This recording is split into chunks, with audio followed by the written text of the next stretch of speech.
Hello and welcome. This is Japan, and I'm gonna go over Backlash 2022. 2 years out now because Backlash just happened yesterday as I'm recording this. Um, I wanted to watch an old one. I thought maybe watching some old premium live events and rating the matches might be kind of fun. If you guys are interested in that, just tell me and comment so I know.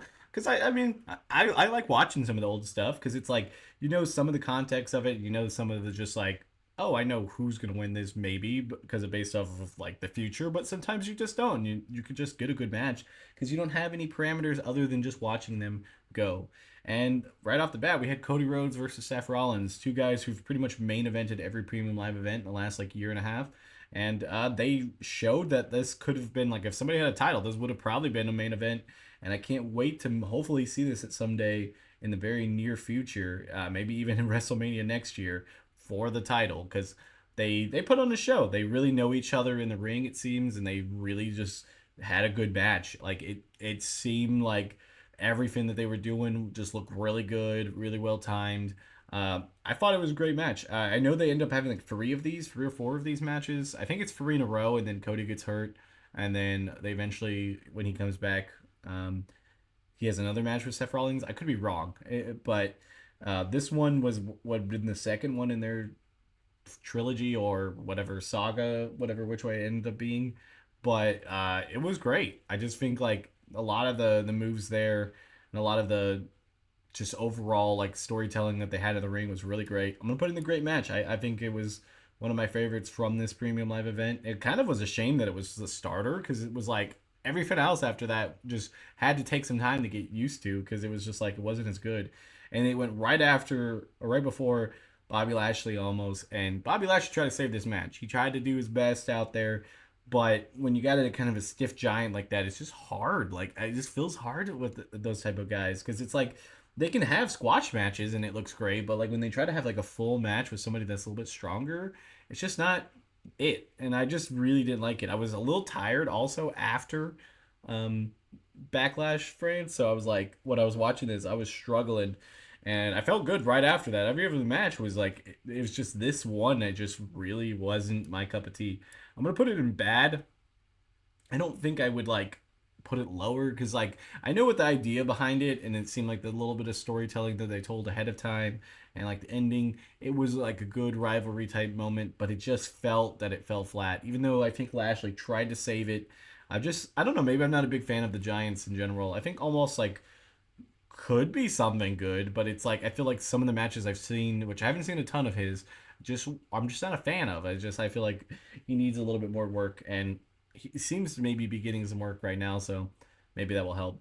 Next up, we have AJ Styles and Edge when he was part of the Judgment Day. I think the story that they were telling in the ring was great. These two guys have a lot of good ring chemistry, and I think Edge really put on the match, and it made me miss Edge because it's like you don't know what you got until it's gone, and that kind of match, watching that match, kind of made me feel that way. And I wish like that Judgment Day storyline of him being in charge would have lasted a little bit longer. I know like in a context way it did last long, but like when you think about it in the long scheme of things, like he was already out and been gone out of this place by 2 years later, but Judgment Day is still around and it has different members. So this also had at the very end Rhea Ripley joining the Judgment Day. I thought that was a nice little twist. Um, it felt right as like kind of a introduction to a new member. We saw Damian Priest was still part of the Judgment Day. It was just him and that, and then Finn Balor came down when he was still a good guy. I thought it had some good spots. I think altogether it was a good match. I think like maybe possibly the reason I wouldn't put it in the great match, at least for me personally, was that like I felt that not knowing all the storyline and stuff, I don't. It's like it just felt like AJ Styles was like, "Oh, I want to have a friendly match with Edge," and then Edge is like, "I'm gonna kick your ass," and then it was like, "Okay, sure," and it just felt like that was kind of how it was. It was like Edge was going after his arm and all that, and I don't really like those matches as much because it's just like it feels kind of just off a little bit to me. So I'm gonna put it in good. I think it was still pretty close to great. Next up is Ronda Rousey and Charlotte Flair. Now with my time frame of wrestling, like I watched wrestling when I was a kid, and then there was a good portion of time where I didn't watch it or I only saw clips or only certain matches. And I never have seen Ronda Rousey like a match from start to finish in a solo match. I've seen her in like tag matches with Shayna Baszler, and I think I've seen her, yeah, in a lot of different tag matches and stuff. So I never saw her solo. And this was an I Quit match. I knew no way in hell Ronda Rousey. Like, I didn't know who was going to win this because, like, I know Charlotte has a title, and I know she loses it eventually to Rhea Ripley in WrestleMania, 39. So, like, I knew a little bit of forethought of where that match was going, but I kind of figured, I'm like, oh, it seems like Charlotte would retain. And then saw that Ronda Rousey was the baby face, and I was just like, she doesn't feel like a baby face. I think Ronda's ring work was, pretty shoddy here. And, obviously, like seeing some of the stuff that came from it, it made a lot of sense. I think Charlotte tried to save it, but Charlotte's character even seemed a little off with like having to go against Ronda Rousey's like good personality. I don't know why she's ever not a heel, but yeah, it was overall. I think the match was serviceable for what it was. The I Quit part was just not great, and but it did have some cool spots with some good submissions and some good just massive takedowns. They did give each other a beating, so I could appreciate that. The match itself was pretty good. It was just like the speculations, the kind of skills around everything else just kind of seem a little off. Plus, like when you have somebody that's very submission oriented, it just kind of felt like it was gonna, like you kind of get into those boring spots of like, oh, they're gonna just have an armbar war for 15 minutes, and it's just like, oh, you don't need that. Not 15 minutes, but you know what I mean. Next up is Happy Corbin at this time versus Madcap Mouse. Everything about this match just felt ridiculous from what they were wearing to a lot of the spots. I don't think it was the worst. Like they went out there and put a serviceable match, but this was like right before the main event, and I felt like I just kind of was bored with it.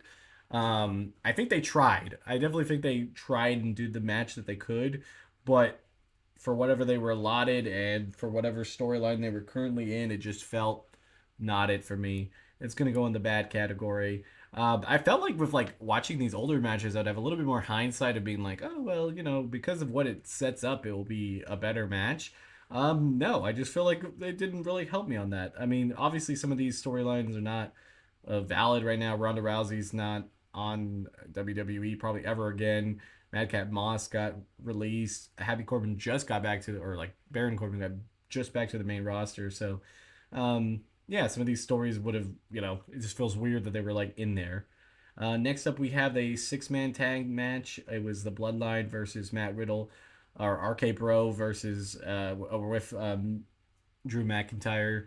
I think the match was really good. Obviously, like it was classic Bloodline match where they were dominant, but like they were still trying to do a little bit of sniveling stuff. It's really interesting to see. Like I was like thinking about it. I'm like I've watched wrestling enough to where watching Jay for the last year, I've seen more Jay matches as being the good guy and not part of the Bloodline than actual Bloodline matches. So seeing him in the Bloodline was a little weird because it's like probably the opposite for everybody else. But overall, I thought it was a good match. I think we got some really good spots there. A lot of good like table spots. And I just, oh my god, it was crazy. Obviously, when you got Randy Orton in there with the RKO out of nowhere is always fun.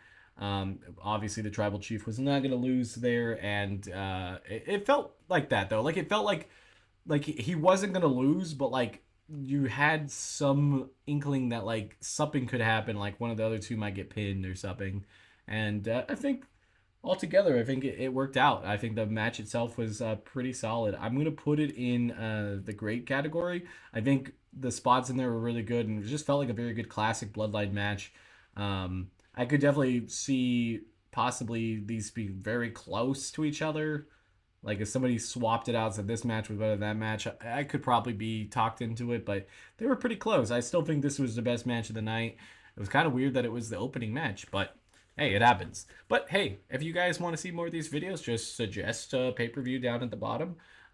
Especially if you want to put a list together of the tier list, I will even easier do it because then I don't have to make it. And if not, just throw one out there that is either notoriously good, notoriously bad, whatever. If you guys want to see that.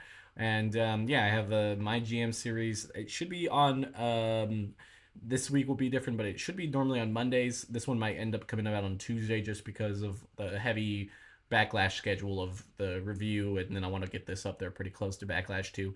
But hope you guys are enjoying this type of videos. If you guys have any suggestions, just leave it down in the comments below. Bye, guys.